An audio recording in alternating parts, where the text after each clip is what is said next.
చూస్తున్నా గచ్చిబౌలిలో భూమి మీరు ఏం చేయొద్దని అధ్యక్ష దాదాపుగా 25 సంవత్సరాలు అనుకుంటా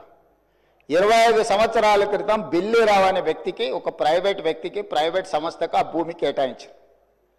25 సంవత్సరాల నుంచి ఏ రోజు కూడా సెంట్రల్ యూనివర్సిటీ దగ్గర భూమి లేదు తెలంగాణ ఉన్న కంబైన్డ్ రాష్ట్రంలో 2006లో ఆనాడు కాంగ్రెస్ పార్టీ రద్దు చేసింది ఆ కేటాయింపు అక్కడి నుంచి కోర్టు కేసులు జరిగినాయి 2014లో తెలంగాణ రాష్ట్రం వస్తే 2024 వరకు 10 సంవత్సరాల గత ప్రభుత్వం బిల్లీరావు నుంచి భూమి గుంజుకోలేదు అధ్యక్ష నేను వచ్చినెంబడే సుప్రీం కోర్టు వరకు వెళ్ళి కొట్లాడి ఒక ప్రైవేట్కు ఐఎంజీ భారత్ అని ఒక ఫేక్ కంపెనీకి కేటాయించిందని ఆరోపణలు ఎదుర్కొంటున్న భూమిని సుప్రీం కోర్టులో కూడా కేసు గెలిచి ఆ భూమిని వెనక్కి తీసుకొని ఆ భూమిని ఈరోజు మనం అభివృద్ధిలో భాగంగా టీజీఐఐసి కేటాయించి అక్కడ ఐటీ కంపెనీలు ఇతర పరిశ్రమలు రావడానికి అవసరమైన లేఅవుట్ చేయండి అని చెప్పి ఈరోజు ఒక అభివృద్ధి కోసము ఒక కాంక్రీట్ ప్రపోజల్తో ముందుకు వస్తే ఈరోజు అక్కడ ఏదో రిజర్వ్ ఫారెస్ట్ ఉన్నట్టు రిజర్వ్ ఫారెస్ట్లో అత్యంత ఏమంటారు జీవరాశులు ఉన్నట్టు జింకలు పులులు సింహాలన్నీ ఆనే ఉన్నాయి అన్నట్టు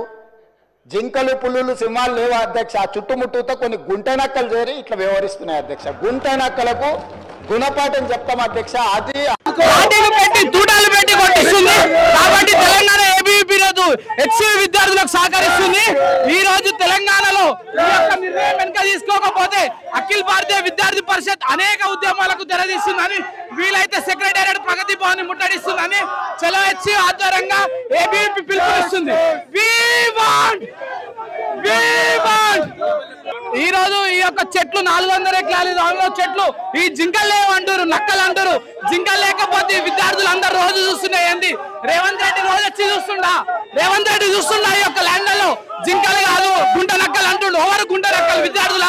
ఈ రోజు యావత్ విద్యార్థి లోకం ఏకమై ఈ యొక్క రాష్ట్ర ప్రభుత్వానికి హెచ్చరిస్తుంది ఈ యొక్క నిర్ణయాన్ని వెంట తీసుకోకపోతే అనేక ఉద్యమాలు ఆనాడు తెలంగాణ ఉద్యమం ఎలా చేసిందో ఈ రోజు ఎస్సీ విద్యార్థులు ఎస్సీల భూముల కోసం ఏబీవీపీ సహకరించి అనేక ఉద్యమాలకు దారితీస్తుందని యొక్క రాష్ట్ర ప్రభుత్వానికి హెచ్చరిస్తున్నాం తెలంగాణ రాష్ట్ర శాఖ పిలుపు మేరకు ఏదైతే హెచ్సీ ముట్టడి ప్రకటించినప్పటికీ అఖిల భారత విద్యార్థి పరిషత్ రాష్ట్ర నలుమూల నుంచి కార్యకర్తలు వచ్చారు ఏదైతే తెలంగాణ రాష్ట్ర ప్రభుత్వం 400 ఎకరాలు ప్రైవేటీకరణ చేస్తున్నందుకు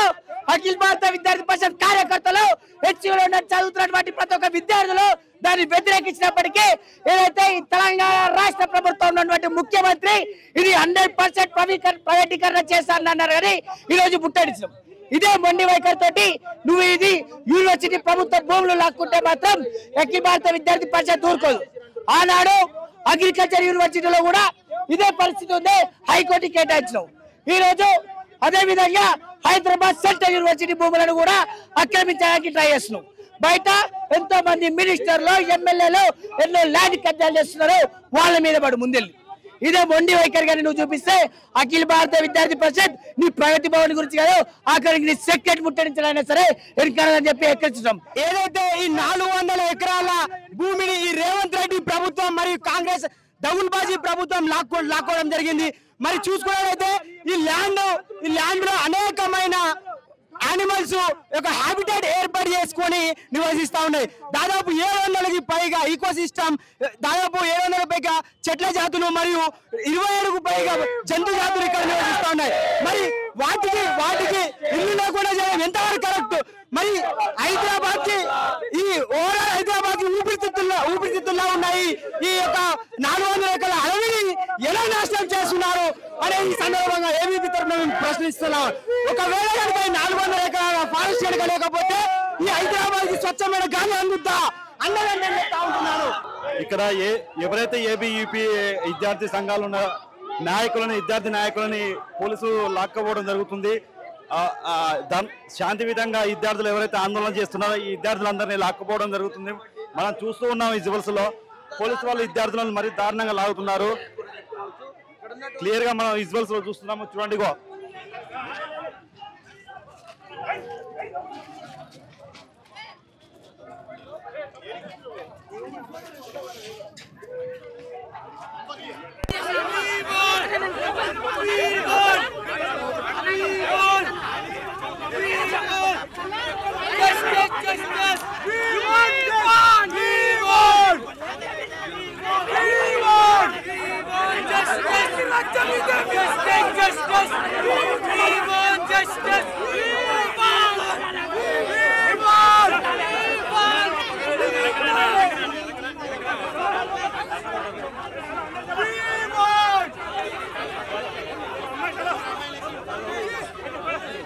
ఇందిరాగాంధీ ఇచ్చింది